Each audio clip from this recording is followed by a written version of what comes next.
Segala pujian, hormat, dan kemuliaan kita kembalikan kepada Tuhan Yesus Kristus, Bapa kita, Raja kita, Kepala Gereja kita. Kita sangat bersyukur karena kebaikan Tuhan, oleh karena kemurahan Tuhan, kita boleh ada sampai saat ini, dan kita boleh sehat, kita boleh menikmati semua kemurahan Tuhan, kebaikan Tuhan dalam kehidupan kita. Saya percaya ini semua karena berkat Tuhan terjadi dalam kehidupan kita. Buktinya saat ini kita berada di gereja, kita boleh memuji Tuhan, kita boleh menyembah Tuhan. Ini semua berkat kemurahan Tuhan. Nah, pada saat malam hari ini diberkatilah kita semua yang datang di dalam nama Tuhan Yesus Kristus. Diberkatilah kita semua yang mau terbuka, mau mendengar firman Tuhan, karena firman Tuhan berkata bahwa diberkatilah mereka yang membaca, mendengarkan firman Tuhan, dan melakukan firman Tuhan, dan mereka akan disebut orang-orang yang berbahagia. Nah, saya juga menyapa kepada teman-teman kita, rekan-rekan iman, seiman kita, bahkan mungkin yang tidak seiman, yang saat ini juga mengikuti live streaming mungkin di Facebook atau mungkin di YouTube. Tuhan memberkati kita semua, dan sama-sama kita akan dibangun di dalam Kristus Yesus lewat firman Tuhan yang akan kita dengarkan pada saat malam hari ini. Dan kita sangat bersyukur juga, kita sudah memuji Tuhan, kita sudah menyembah Tuhan, dan saya percaya kita sudah dipuaskan, dan Tuhan juga sudah disenangkan lewat pujian penyembahan kita pada saat hari ini. Dan khusus gereja kita pada bulan ini berbicara mengenai pemulihan.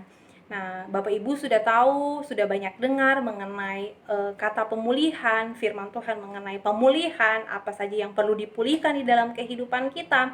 Nah, pemulihan itu bukan hanya pulih dari sakit ya, dari sakit kemudian sembuh, tapi ada banyak hal yang bisa kita artikan mengenai kata pemulihan itu sendiri. Kalau kita cari tahu mengenai arti dari pemulihan tersebut ya, pemulihan juga itu bisa diartikan sebagai mengembalikan sesuatu seperti semula, seperti sedia kala, atau memperbaharui, atau memperbaiki, atau mengembalikan kepada posisi yang semula, kepada posisi yang pada awalnya, yang tentunya akan lebih baru lagi. Nah, firman Tuhan berkata di dalam Filipi 1 ayat yang ke-16, di sana dicatat bahwa akan hal ini aku yakin sepenuhnya, yaitu Ia yang memulai pekerjaan yang baik di antara kamu akan meneruskannya sampai pada akhirnya,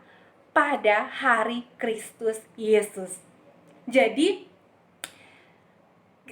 lewat firman Tuhan yang saya sampaikan tadi, bahwa Tuhan Yesus mengerjakan pekerjaannya sampai pada hari Tuhan Yesus Kristus. Nah, apa yang Tuhan lakukan saat ini dan akan terus lakukan sampai pada hari Tuhan Yesus Kristus, sampai pada hari Tuhan Yesus datang di dalam dunia ini. Kalau saya boleh katakan adalah Tuhan mau memulihkan keadaan gereja Tuhan. Siapa gereja Tuhan itu? Saya dan saudara. Kehidupan kita yang Tuhan mau perbaharui hari demi hari, mau dipulihkan hari demi hari. Kalau ada yang melenceng, dikembalikan kepada posisi yang semula. Kalau ada yang tidak baik, dikembalikan kepada hal-hal yang baik lagi. Kalau mungkin ada hal-hal yang tidak baik yang dilakukan, diperbaharui lagi di dalam Tuhan Yesus Kristus, bahkan sampai pada hari Tuhan kita Yesus Kristus, atau sampai kepada kedatangan Tuhan Yesus Kristus. Nah, paling tidak di dalam kehidupan kita sebagai orang-orang percaya di dalam Tuhan kita Yesus Kristus, paling tidak ada di dalam kehidupan kita yang harus dipulihkan. Paling tidak satu saja yang harus dipulihkan di dalam kehidupan kita. Nah, mungkin saat ini kita mulai berpikir, apa yang kira-kira yang harus dipulihkan di dalam kehidupan kita? Atau mungkin kita yang datang memang dalam keadaan yang tidak pulih, kita sudah tahu bahwa hal ini yang harus dipulihkan di dalam kehidupan kita. Atau kita yang mungkin yang merasa biasa-biasa saja, merasa tidak ada hal yang perlu dipulihkan, padahal sebenarnya harus ada yang dipulihkan di dalam kehidupannya.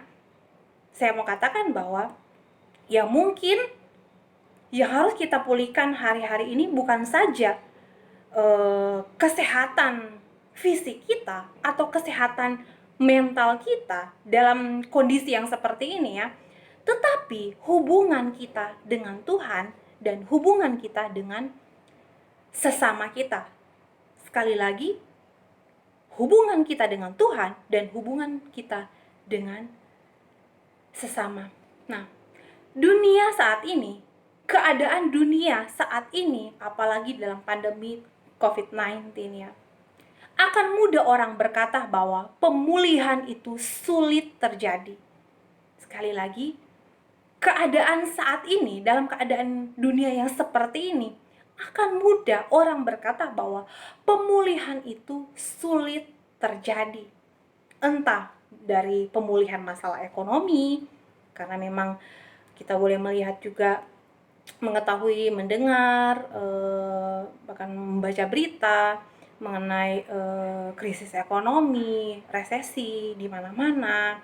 Nah, kita akan berkata bahwa wah, sulit ini untuk dipulihkan kembali keadaan masalah ekonomi, perekonomian negara, bangsa, bahkan keluarga. Wah, sulit ini, harus mulai lagi dari bawah, harus mulai lagi dari nol lagi, harus mencari pekerjaan yang baru lagi, sulit. Atau mungkin masalah kesehatan, saya mau pulih tetapi vonis dokter berkata bahwa kita tidak bisa sembuh lagi. Ya mudah untuk orang dunia berkata bahwa tidak akan terjadi pemulihan atau sulit terjadi pemulihan. Atau mungkin dalam dunia pelayanan, wah, sulit pelayanan ini berkembang, sulit pelayanan ini untuk maju. Tetapi pada saat pada saat ini, saya boleh berkata kepada kita semua bahwa di dalam Tuhan pasti bisa, pemulihan itu pasti bisa terjadi dalam kehidupan kita. Oke, dalam perjanjian lama, Bapak Ibu, kata pemulihan ini berarti bahwa mengembalikan kepada posisi yang semula atau mengembalikan sesuatu hal yang sudah dicuri atau sudah dirampas. Kalau di dalam perjanjian baru, pemulihan ini bisa diartikan mengenai kelahiran baru di dalam Kristus Yesus. Nah, pada saat ini saya akan membahas khusus mengenai Nehemia. Kalau Bapak Ibu mungkin yang rajin membaca firman Tuhan, tahu mengenai cerita-cerita Alkitab, kisah-kisah Alkitab, Bapak Ibu sudah tahu apa yang akan saya sampaikan pada saat malam hari ini.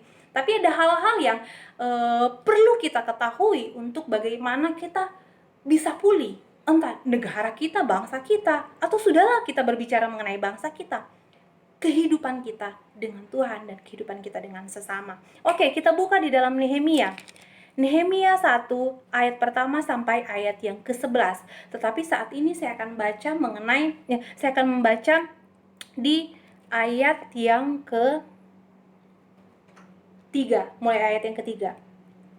Ini doa Nehemia bagi orang Israel. Sekali lagi, doa Nehemia bagi orang Israel. Kata mereka kepadaku, orang-orang yang masih tinggal di daerah sana, yang terhindar dari penawanan, ada dalam kesukaran besar dan dalam keadaan tercela. Tembok Yerusalem telah terbongkar dan pintu-pintu gerbangnya telah terbakar. Nah, Nehemia sedang bergumul tentang bangsa Israel untuk pembangunan tembok Yerusalem yang sudah roboh. Karena jelas di sini di ayat yang ketiga, di sana dicatat bahwa orang-orang yang masih tinggal di daerah itu atau di Yerusalem pada saat itu, orang Israel yang tidak dibuang ke Babel pada saat itu, mereka yang terhindar dari penawanan ada dalam kesukaran besar dan dalam keadaan tercela. Tembok Yerusalem telah terbongkar dan pintu-pintu gerbangnya telah terbakar. Apa yang Nehemia lakukan setelah mendengar berita tersebut? Kita lihat di ayat yang keempat. Ketika aku dengar berita ini, duduklah aku menangis dan berkabung selama beberapa hari.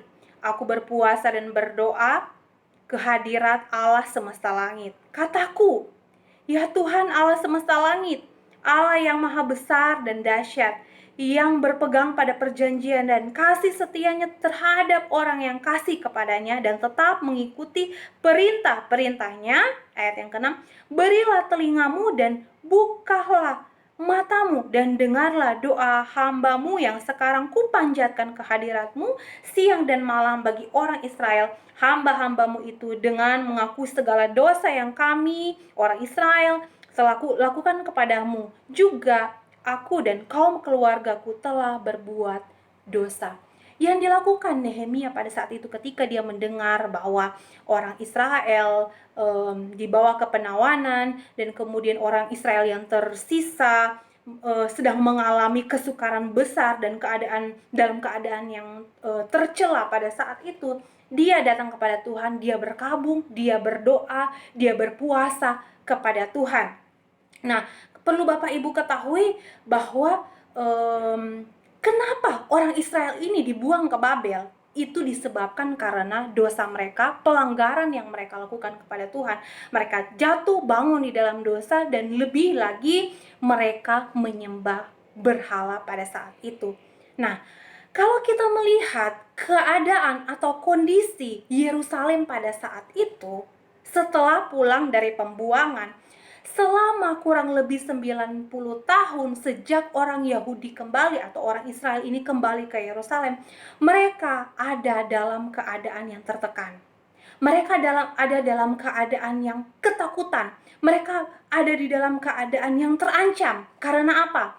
Tembok Yerusalem yang roboh belum dibangun kembali. Tembok yang merupakan tempat perlindungan mereka seharusnya dari musuh-musuh roboh dan belum dibangun kembali. Makanya kondisi orang Israel yang ada di Yerusalem pada saat itu, mereka merasakan ketakutan, mereka merasakan kekhawatiran, keadaan mereka terancam pada saat itu. Mereka merasakan bahwa tidak ada perlindungan lagi karena tembok Yerusalem pada saat itu yang roboh belum dibangun kembali. Mereka merasa khawatir karena bisa saja suku-suku yang tinggal di padang gurun kapan saja bisa masuk ke daerah Yerusalem dan menjarah mereka kembali, dan mungkin mengambil, merampas mereka, atau mungkin menjarah mereka. Mereka berada di dalam keadaan ketakutan pada saat itu karena tembok ini belum dibangun kembali. Kalau kita melihat di ayat yang ke-6 dan ayat yang ke-7, bukan cuman Nehemia berdoa dan berpuasa kepada Tuhan, tetapi yang dia lakukan adalah mengakui dosanya, mengakui dosa bangsanya, mengakui dosa keluarganya yang diperbuat kepada Tuhan Allah pada saat itu. Ini yang perlu dilakukan oleh umat-umat Tuhan. Kita mau pemulihan terjadi di dalam kehidupan kita, tetapi kita tidak mau berdoa. Kita mau terjadi pemulihan dalam kehidupan kita, tetapi kita tidak mau berpuasa. Kita mau terjadi pemulihan dalam keadaan ekonomi kita, dalam keadaan dalam fisik kita, masalah keluarga kita, masalah pribadi kita, tetapi kita tidak mau mengakui dosa kita ke hadapan Tuhan, mengakui dosa keluarga kita di hadapan Tuhan. Yang perlu kita lakukan sama seperti yang dilakukan oleh Nehemia pada saat itu. Berdoa, berpuasa, mengaku dosa kepada Tuhan. Itu yang perlu dilakukan karena Nehemia mau keadaan orang Israel yang ada di Yerusalem pada saat itu mereka dipulihkan.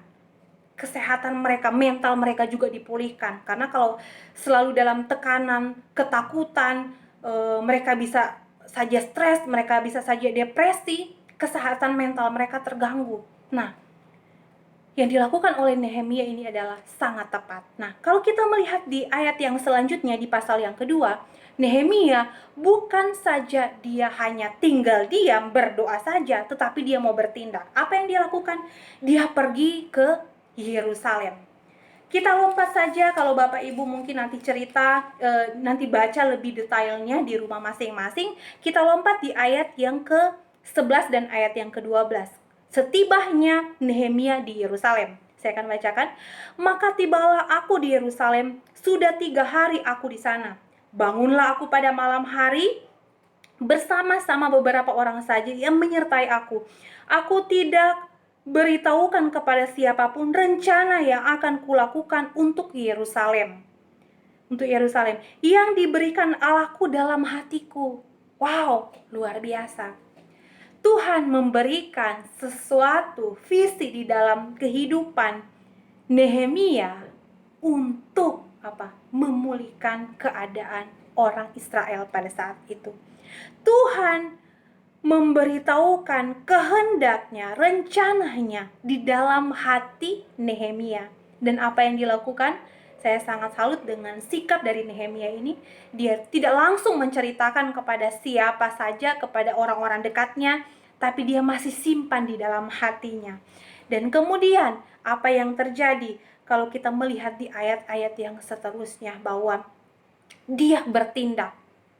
Nehemia bertindak pada saat itu. Dia bukan cuma tinggal diam, berdoa dan berpuasa, tetapi dia bertindak, melangkah untuk menggenapi apa yang menjadi mau Tuhan untuk bangsa Israel pada saat itu. Nah, yang menjadi pertanyaan, kenapa Allah ingin memulihkan keadaan Israel? Padahal mereka sudah jelas berbuat jahat. Mereka itu dibuang ke Babel karena dosa mereka, ketidaktaatan mereka, mereka menyembah berhala. Kenapa? Yang pertama yang sudah kita baca tadi, karena ada yang berdoa, karena ada yang berpuasa, yaitu Nehemia. Karena ada yang mengakui dosa umatnya, karena ada yang mau berkabung datang kepada Tuhan, mengakui dosanya, dosa keluarganya, dosa bangsanya. Dan yang ketiga adalah karena Allah mengingat perjanjian Allah kepada Musa mengenai umatnya. Kita kembali di pasal yang pertama, ayat yang ke-8, mengenai kenapa Tuhan mau memulihkan bangsa Israel. Nehemia 1 ayat yang ke-8, ingatlah akan firman yang kau pesankan kepada Musa, hambamu itu, yakni, bila kamu berubah setia, kamu akan kucerai beraikan di antara bangsa-bangsa. Ayat yang ke-9, tetapi bila kamu berbalik kepada aku dan tetap mengikuti perintah-perintahku serta melakukannya, maka sekalipun orang-orang buangan ada di ujung langit, akan kukumpulkan mereka kembali dan kubawa ke tempat yang telah kupilih untuk membuat namaku diam di sana. Tuhan mengingat karena Tuhan mengasihi bangsa Israel. Untuk apa? Supaya nama Tuhan dipermuliakan. Supaya apa? Untuk membuat namaku diam di sana. Supaya Tuhan itu benar-benar ada di hati bangsa Israel. Mereka menyembah itu Tuhan. Sebenarnya yang Tuhan mau itu cuma itu. Nama Tuhan ada di hati mereka, nama Tuhan ada di bangsa mereka, nama Tuhan ada di keluarga mereka. Tuhan mau memulihkan bangsa ini. Nehemia memperkatakan firman Tuhan ini, mengingatkan kembali kepada Tuhan. Tuhan, ingat apa yang dulu engkau pernah katakan kepada Musa. Meskipun orang-orang itu sudah dibuang ke ujung bumi sekalipun, engkau akan kembalikan, engkau akan memulihkan. Untuk apa? Supaya ada nama Tuhan dipermuliakan. Jadi, tidak ada yang tidak mungkin bagi Tuhan. Tidak ada yang tidak mungkin untuk tidak dipulihkan. Semua bisa dipulihkan. Semua bisa dipulihkan kembali di dalam Tuhan. Nah, tetapi dalam proses pemulihan itu, tentu saja tidak mudah. Pasti akan ada tantangan. Pasti akan ada cobaan. Demikian halnya juga yang dialami oleh Nehemia tersebut. Ketika dia mau membangun tembok Yerusalem, memulihkan keadaan bangsa, memulihkan orang-orang Israel pada saat itu, ada hal-hal yang terjadi di dalam kehidupannya, tantangan-tantangan. Kalau kita baca di ayat yang ke-17, Nehemia 2 ayat yang ke-17, berkatalah aku kepada mereka, kamu lihat kemalangan yang kita alami, yakni Yerusalem telah menjadi reruntuhan dan pintu-pintu gerbangnya telah terbakar. Mari kita bangun kembali tembok Yerusalem supaya tidak lagi dicela. Itu alasan mereka supaya bangsa Israel pada saat itu, orang-orang Israel yang ada di Yerusalem tidak dicela kembali ya, tidak dicela sehingga mereka juga merasa aman. Nah, kalau kita membaca di ayat yang ke-19, mulailah di situ ada tantangan ketika mereka mau mulai melangkah untuk membangun tembok Yerusalem. Ayat yang ke-19 saya akan bacakan. Ketika Sanbalat orang Horon dan Tobia orang Amon pelayan itu dan Geshem orang Arab mendengar itu, mereka mengolok-olokkan dan menghina kami. Kata mereka, apa yang kamu lakukan itu? Apa kamu mau berontak terhadap raja? Ini yang pertama. Mendapat tantangan ketika mau membangun tembok Yerusalem. Ada yang mencela Nehemia. Nehemia dicela, tetapi apa yang menjadi respon Nehemia? Kita baca di ayat yang ke-20. Aku menjawab mereka, kataku, Allah semesta langit, dialah yang membuat kami berhasil. Kami hamba-hambanya telah siap untuk membangun, tetapi kamu tidak punya bagian atau hak dan tidak akan diingat di Yerusalem. Saat dia diolok, saat dia dicela untuk membangun kembali tembok Yerusalem, dia memiliki sikap optimis. Dia memiliki sikap optimis dan dia berkata di ayat yang ke-20 bahwa dialah yang membuat kami berhasil. Tuhanlah yang membuat mereka berhasil untuk membangun nantinya tembok Yerusalem. Dan tentunya yang dampaknya adalah ke orang Israel pada saat itu. Jadi di bagian yang pertama kita boleh melihat bahwa dalam proses pemulihan, dalam proses pembangunan, pengembalian ke yang semestinya, pada awalnya mereka mendapatkan tantangan, mereka mendapatkan cobaan. Dan yang kedua, kita melihat di dalam Nehemia 4 ayat yang pertama. Nehemia ayat yang keempat dan ayat yang pertama dan ayat yang ketiga, saya tidak usah bacakan. Yang jelas di sana Nehemia dan rekan-rekannya kembali diolok dengan kata-kata yang kasar. Tetapi respon dari Nehemia pada saat itu, apa yang dia katakan? Dia kembali berdoa kepada Tuhan. Berdoa dengan segenap hati. Saat dia diremehkan, saat dia diolok untuk membangun kembali tembok Yerusalem dan untuk memulihkan bangsa Israel pada saat itu, orang-orang Israel pada saat itu, dia kembali berdoa kepada Tuhan dengan apa? Segenap hati. Nah, selanjutnya masih ada lagi satu hal dalam Nehemia 4 ayat yang ke-8. Nehemia 4 ayat yang ke-8. Ayat yang ke-8, maka mereka semua mengadakan persepakatan bersama untuk memerangi Yerusalem dan mengadakan kekacauan di sana. Ini mereka mau dikepung, mau mengadakan kekacauan. Tetapi apa yang dilakukan dan respon dari Nehemia pada saat itu, ayat yang ke-9. Tetapi kami berdoa kepada Allah kami dan mengadakan penjagaan terhadap mereka siang dan malam karena sikap mereka. Nah, kembali lagi Nehemia berdoa kepada Allah dan mengadakan penjagaan siang dan malam. Kalau kita mau dipulihkan oleh Tuhan, kita harus berjaga-jaga juga di dalam doa. Kalau mungkin Nehemia dan rekan-rekannya mau bangsa Israel itu dipulihkan sehingga mereka berdoa dan mengadakan penjagaan untuk kota Yerusalem pada saat itu. Nah, kalau kita mungkin kondisi kita sekarang, kita mau dipulihkan, apa yang harus kita jaga? Hati dan pikiran kita dan hubungan kita dengan Tuhan kita Yesus Kristus. Dan pada akhirnya di pasal yang ke-6, di pasal yang ke-6 ayat yang ke-15, maka selesailah tembok itu pada tanggal 25 bulan Elul dalam waktu 52 hari. Jadi tembok itu berhasil dibangun pada saat itu. Tembok itu berhasil dia bangun dalam waktu 52 hari atau hampir 2 bulan, kurang dari 2 bulan.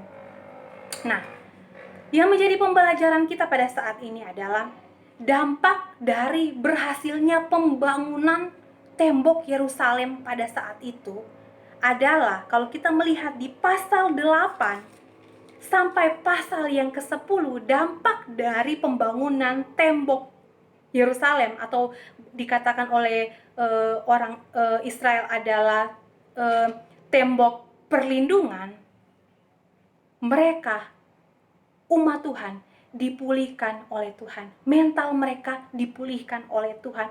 Mereka tidak rasa lagi takut. Mereka tidak merasakan lagi trauma. Mereka tidak merasakan lagi akan ada rasa yang tidak aman lagi dalam kehidupan mereka. Mereka tidak terpuruk lagi. Mereka merasakan hal yang baru di dalam kehidupan mereka saat tembok itu sudah berhasil didirikan. Itu adalah dampaknya. Dampak dari tembok perlindungan atau tembok Yerusalem itu didirikan pada saat itu.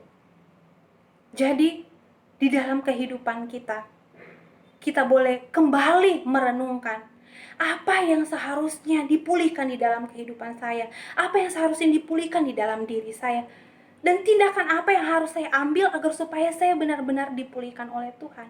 Dan dampak dari pemulihan itu adalah sukacita. Dampak dari pemulihan itu adalah kegembiraan besar. Karena kalau kita membaca di dalam Nehemia 12 ayat yang ke-43, Nehemia 12 ayat yang ke-43, di sana dicatat mengenai pentabisan tembok Yerusalem. Pada hari itu mereka mempersembahkan korban yang besar. Mereka bersukaria karena Allah memberi mereka kesukaan yang besar. Juga segala perempuan dan anak-anak bersukaria, sehingga kesukaan Yerusalem terdengar sampai jauh. Kalau kita dipulihkan oleh Tuhan, Tuhan memberikan kesukaan besar dalam kehidupan kita. Tuhan memberikan kegirangan dalam kehidupan kita. Anak-anak perempuan bersukaria sehingga apa? Sehingga kesukaan Yerusalem, kegembiraan, kelepasan Yerusalem terdengar sampai jauh. Nah, kalau kita juga dipulihkan oleh Tuhan, saya yakin dan saya percaya bukan cuma kita yang merasakan pemulihan itu, dampak dari pemulihan itu, kegembiraan kita, sukacita kita yang dari Tuhan. Orang di sekitar kita pun akan melihat sukacita yang dari Tuhan ada di dalam kehidupan kita kalau kita dipulihkan. Nah, kalau mungkin saat-saat ini kita merasa kita perlu dipulihkan dalam hubungan suami dan istri, hubungan orang tua dengan anak, hubungan dengan sesama kita, atau hubungan jemaat dengan gembala, gembala dengan jemaat, atau hubungan sesama rekan kerja, sesama siapapun, sesama manusia, atau terlebih hubungan kita dengan Tuhan, datang kepada Tuhan sama seperti yang dilakukan oleh Nehemia. Dia datang kepada Tuhan, berdoa kepada Tuhan. Tuhan memberikan hati Tuhan kepada Nehemia, apa yang harus Nehemia lakukan. Nehemia bertindak, dan pada akhirnya apa? Nehemia melakukan apa yang diperintahkan Tuhan sehingga berhasil membangun tembok Yerusalem. Dan pada akhirnya apa yang terjadi? Terjadi kesukaan besar di tengah-tengah orang Israel. Kalau Bapak Ibu membaca di pasal-pasal yang sebelumnya, mereka berkumpul bersama-sama menyanyikan nyanyian-nyanyian pujian kepada Tuhan.